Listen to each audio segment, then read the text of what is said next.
I reiterate, because I have seen my Law Society of Kenya leadership, and as a member, I totally disagree with those who want to make it lighter.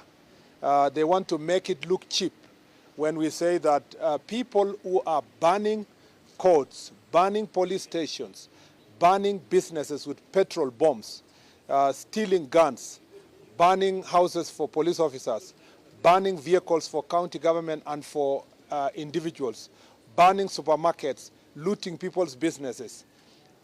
All those people are properly defined in the Prevention of Terrorism Act of the Republic of Kenya. They are defined to be terrorists because they have committed acts of terror. And if we find them attempt to do so, even in this city, we are going to charge them for what it is.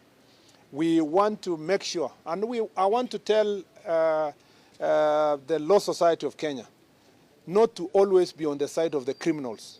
They must be on the side of Kenyans. They must be on the side of preventing crimes in this county, in this region, and the Republic.